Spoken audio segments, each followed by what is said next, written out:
Hi friends, നല്ലൊരു ഫ്ലേവറോട് കൂടിയ ഗരം മസാല നമുക്ക് എങ്ങനെ ഉണ്ടാക്കാം എന്നുള്ളതാണ് ഈ വീഡിയോ. നമുക്കിതിന് വേണ്ട ഇൻഗ്രീഡിയൻസ് ഒരു 20 ഗ്രാം ഗ്രാമ്പൂ, 20 ഗ്രാം ഏലം, 60 ഗ്രാം പെരിഞ്ജീരകം, ഒരു 20 ഗ്രാം പട്ട, 3 ഉണക്കമുളക്, ഒരു 5 ജാതിപത്രി, ഒരു 6 തക്കോലം.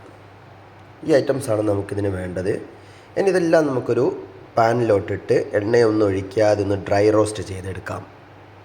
പാനൊരു മീഡിയം ഫ്ലെയിമിൽ വെച്ചതിന് ശേഷം നമുക്കിതെല്ലാ ഇൻഗ്രീഡിയൻസും ഇതിലോട്ട് ചേർത്ത് കൊടുക്കാം.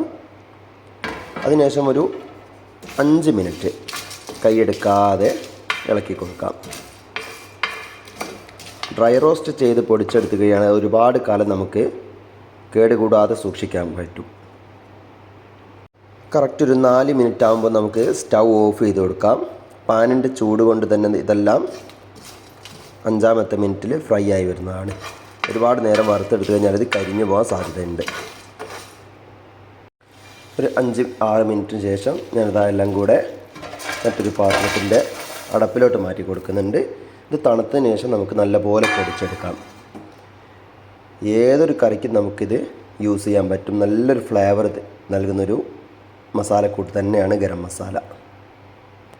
പറഞ്ഞ ഇൻഗ്രീഡിയൻസ് എല്ലാം സെയിം അളവിലെടുത്തപ്പോൾ നമുക്കിത് ഏകദേശം ഒരു 250 ഗ്രാം ഗരം മസാല പൊടിച്ച് കിട്ടിയിട്ടുണ്ട്.